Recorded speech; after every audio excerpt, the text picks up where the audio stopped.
So the only system that the enemy can destroy me in is the educational system. So he puts me in the posture of learning the wrong way. And he puts me in a posture that I comprehend wrong. So then I need sentences when I can really use one word. As long as I have, it's called the what? It's called the wiles of the enemy. That's what that is. What you just said. It's a wile of the enemy. That's what you're fighting. There's a strategy where the enemy hijacks thoughts. And if you think in patterns, thought patterns. And so if you learn in thought patterns, everything that you hear is going to be filtered through the same thought patterns. That means you're going to have the same outcome.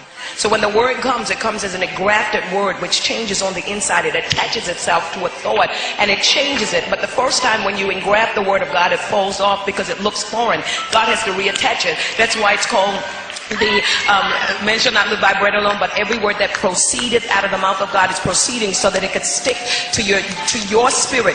And that's what the engrafted word of God does. But the enemy comes and you have 6 seconds to make a decision to determine whether or not that word is believable or not. And that's called your belief system. And that's called the second compartment of your mind, which is the heart.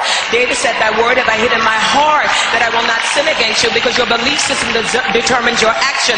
And if your belief system are not changed, that your action will not be changed. So the word comes to hit your heart, transform your heart, and you have 6 seconds to make a decision whether you believe or not that is the truth or not. And if you hear a lie one time, you need to hear the truth 13 times to cancel out one lie. That means that all the enemy needs to do is to get your mind distracted when the word of God is being preached. And that is what a wile is called, because it keeps the thought patterns hijacked and held hostage. And so God has to come in with the anointing that destroys strongholds and high things, because a wile holds your mind, and that's what a stronghold is. And once the word of God is preached with an anointing, it destroys it, and then the mind is able to change it. And that's what you call a pattern of thought, and that's what you call a highway. And that's how the thoughts of God travels, so that it rearranges the mind, because as a man thinketh, so is he. So if he could change your thought, you could change your environment. But if the environment is not altered, then the thought is not altered. So the proof that you have changed has nothing to do with how you think in your first compartment, but how you believe in your second compartment,